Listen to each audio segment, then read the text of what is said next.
Weight loss ಮಾಡ್ಕೊಳ್ಳೋದು ತುಂಬ ಜನಕ್ಕೆ ತುಂಬಾ ಕಷ್ಟ ಆಗುತ್ತೆ. ಬೇರೆ ಬೇರೆ ಥರದಲ್ಲಿ ಟ್ರೈ ಕೂಡ ಮಾಡ್ತಾರೆ.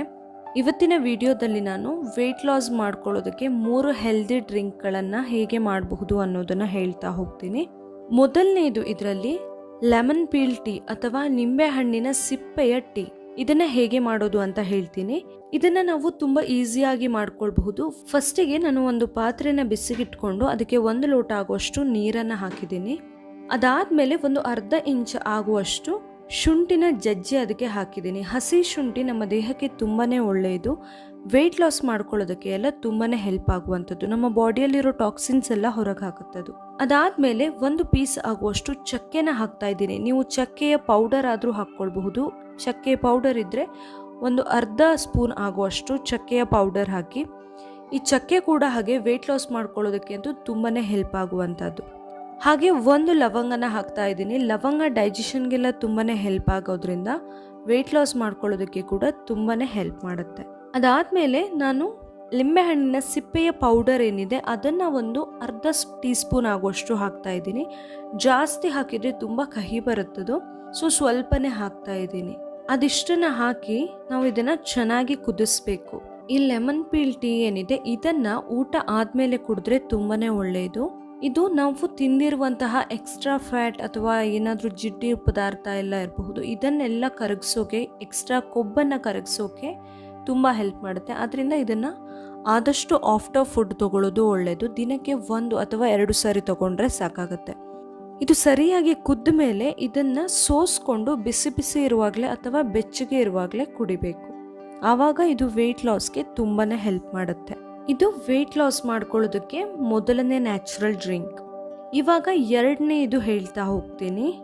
ಎರಡನೇ ನ್ಯಾಚುರಲ್ ಡ್ರಿಂಕ್ ನಾನು ಹೇಳ್ತಾ ಇರೋದು ಬಾಳೆಹಣ್ಣಿನ ಸಿಪ್ಪೆಯ ಕಷಾಯ. ಬಾಳೆಹಣ್ಣಿನ ಸಿಪ್ಪೆ ಕೂಡ ನಮ್ಮ ದೇಹಕ್ಕೆ ತುಂಬಾನೇ ಹೆಲ್ಪ್ ಆಗುವಂಥದ್ದು. ಡೈಜೆಷನ್ಗೆ ಅಥವಾ ವೆಯ್ಟ್ ಲಾಸ್ ಮಾಡ್ಕೊಳ್ಳೋದಕ್ಕೆ ಎಲ್ಲ. ನಾರ್ಮಲ್ ಆಗಿ ಡೈಜೆಷನ್ಗೆ ಯಾವ ಫುಡ್ ಯಾವುದು ಹೆಲ್ಪ್ ಆಗುತ್ತೆ ಅದು ಡೆಫಿನೆಟ್ಲಿ ನಮ್ಮ ವೆಯ್ಟ್ ಲಾಸ್ಗೆ ಅಥವಾ ತೂಕ ಕಡಿಮೆ ಮಾಡ್ಕೊಳ್ಳೋದಕ್ಕೆ ಕೂಡ ಹೆಲ್ಪ್ ಆಗುತ್ತೆ. ಈಗ ಬಾಳೆಹಣ್ಣಿನ ಸಿಪ್ಪೆ ಕಷಾಯ ಮಾಡೋದು ಹೇಗೆ ಅಂತ ನಾನು ಹೇಳ್ತಾ ಹೋಗ್ತೀನಿ. ಫಸ್ಟಿಗೆ ನಾನು ಇದಕ್ಕೆ 2 ಏಲಕ್ಕಿ ಬಾಳೆಹಣ್ಣಿನ ಸಿಪ್ಪೆನ ತಗೊಂಡಿದ್ದೀನಿ. ನೀವು ಬೇರೆ ಯಾವುದೇ ದೊಡ್ಡ ಬಾಳೆಹಣ್ಣಾದರೆ 1ರ ಸಿಪ್ಪೆನೇ ಸಾಕಾಗುತ್ತೆ. ನಾನು ಇದು ಏಲಕ್ಕಿ ಬಾಳೆಹಣ್ಣು ಚಿಕ್ಕದಾಗಿರೋದ್ರಿಂದ 2 ಹಣ್ಣಿನ ಸಿಪ್ಪೆನ ತಗೊಂಡಿದ್ದೀನಿ. ಈಗ ಒಂದು ಪಾತ್ರೆನ ಬಿಸಿಗಿಟ್ಕೊಂಡು ಫಸ್ಟಿಗೆ ಅದಕ್ಕೆ 1 ಲೋಟ ಆಗುವಷ್ಟು ನೀರನ್ನು ಹಾಕಿದ್ದೀನಿ. ನೀರು ಸ್ವಲ್ಪ ಬಿಸಿ ಆಗ್ತಾ ಇದ್ದಂಗೆ ನಾನು ತೆಗೆದಿಟ್ಕೊಂಡಿರುವಂತಹ ಬಾಳೆಹಣ್ಣಿನ ಸಿಪ್ಪೆನ ಹಾಕಿದ್ದೀನಿ ಇದಕ್ಕೆ. ಈ ಬಾಳೆಹಣ್ಣಿನ ಸಿಪ್ಪೆ ಹಾಕಿದ ಮೇಲೆ ಅದು ಸರಿಯಾಗಿ ಕುದಿಬೇಕು. ಒಂದು 5 ನಿಮಿಷ ಆಗುವಷ್ಟು ಹೊತ್ತು ಕುದ್ದ ಮೇಲೆ ಅದನ್ನು ಸೋಸ್ಕೊಂಡು ಬಿಸಿ ಬಿಸಿ ಇರುವಾಗಲೇ ಅಥವಾ ಬೆಚ್ಚಗಿರುವಾಗಲೇ ಕುಡಿಬಹುದು. ಡೈಲಿ ನಾವು ಈ ರೀತಿ ಮಾಡಿ ಕುಡಿಯೋದ್ರಿಂದ ವೆಯ್ಟ್ ಲಾಸ್ ಆಗೋಕೆ ಇದು ತುಂಬಾ ಹೆಲ್ಪ್ ಮಾಡುತ್ತೆ.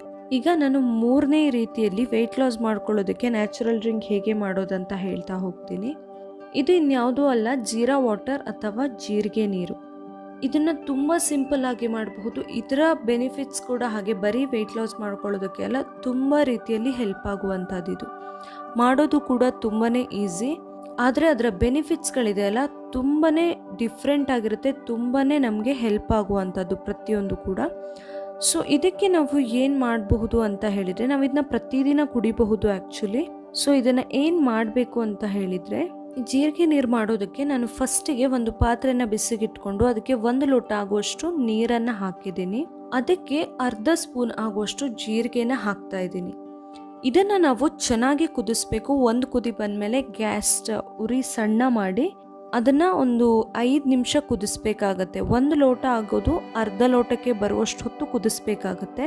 ಅದರ ಕಲರ್ ಎಲ್ಲ ಚೇಂಜ್ ಆಗುತ್ತೆ, ಸ್ಮೆಲ್ಲು ಡಿಫ್ರೆಂಟಾಗಿ ಬರೋಕ್ಕೆ ಶುರುವಾಗುತ್ತೆ. ಜೀರಿಗೆಯಲ್ಲಿರುವ ಸತ್ವ ಎಲ್ಲ ಬಿಟ್ಕೊಳ್ಳುತ್ತೆ. ಈ ಜೀರಿಗೆ ನಮ್ಮ ಡೈಜೆಷನ್ಗೆ, ಗ್ಯಾಸ್ಟ್ರಿಕ್ ಪ್ರಾಬ್ಲಮ್ಗೆ ಎಲ್ಲದಕ್ಕೂ ತುಂಬಾ ಹೆಲ್ಪ್ ಆಗೋದ್ರಿಂದ ಇದು ಆಟೋಮೆಟಿಕ್ಲಿ ವೆಯ್ಟ್ ಲಾಸ್ ಮಾಡ್ಕೊಳ್ಳೋದಕ್ಕೆ ಹೆಲ್ಪ್ ಆಗುತ್ತೆ. ಸೊ ಈ ಜೀರಿಗೆ ನೀರನ್ನು ಒಂದು 5 ನಿಮಿಷ ಕುದಿಸಿದ ಮೇಲೆ ನೀವು ಅದನ್ನು ಡೈರೆಕ್ಟಾಗಿ ಹಾಗೆ ಬೇಕಂದರೆ ಕುಡಿಬಹುದು. ಆ ಜೀರಿಗೆ ಏನು ತಳದಲ್ಲಿ ಉಳಿದಿರುತ್ತೆ ಅದನ್ನು ಹಾಗೆ ಅಗ್ದು ಕೂಡ ನುಂಗಬಹುದು, ಒಳ್ಳೆಯದೇ ಅದು. ಇಲ್ಲ ಬೇಡ ಅಂತ ಅನಿಸಿದರೆ ಅದನ್ನು ಸೋಸಿ ಬಿಸಿ ಬಿಸಿ ಇರುವಾಗಲೇ ಪ್ರತಿದಿನ ಬೆಳಿಗ್ಗೆ ಎದ್ದ ತಕ್ಷಣ ನೀವು ನೀರು ಕುಡಿಯೋ ಅಭ್ಯಾಸ ಇದ್ದರೆ, ನೀರು ಕುಡಿದ ಆದಮೇಲೆ ಖಾಲಿ ಹೊಟ್ಟೆಯಲ್ಲಿ ಅಂದರೆ ಬಿಫೋರ್ ಬ್ರೇಕ್ಫಾಸ್ಟ್, ತಿಂಡಿ ತಿನ್ನೋದಕ್ಕಿಂತ ಮುಂಚೆ ಈ ಥರ ನೀರು ಕುಡಿದ್ರೆ, ಜೀರಿಗೆ ನೀರು ಮಾಡಿ ಕುಡಿತಾ ಇದ್ದರೆ ನಿಮ್ಮ ವೆಯ್ಟ್ ಆದಷ್ಟು ಬೇಗ ಕಡಿಮೆ ಆಗುತ್ತೆ. ಯಾಕಂತ ಹೇಳಿದರೆ ಬೆಳಿಗ್ಗೆ ನಾವು ಏನು ತಿಂತೀವಿ ಖಾಲಿ ಹೊಟ್ಟೆಯಲ್ಲಿ ಅದು ನಮ್ಮ ಫ್ಯಾಟ್ ಬರ್ನ್ ಆಗೋದಕ್ಕೆ ತುಂಬಾ ಹೆಲ್ಪ್ ಆಗುವಂಥದ್ದು, ತುಂಬಾ ಇಂಪಾರ್ಟೆಂಟ್ ಆಗಿ ನಾವು ಆ ಟೈಮಲ್ಲಿ ಮಾಡಬೇಕಾಗತ್ತೆ. ಈ ಥರ ನಾವು ಪ್ರತಿದಿನ ಮಾಡ್ತಾ ಬಂದರೆ ನಮಗೆ ಇದರ ರಿಸಲ್ಟ್ ಗೊತ್ತಾಗುತ್ತೆ.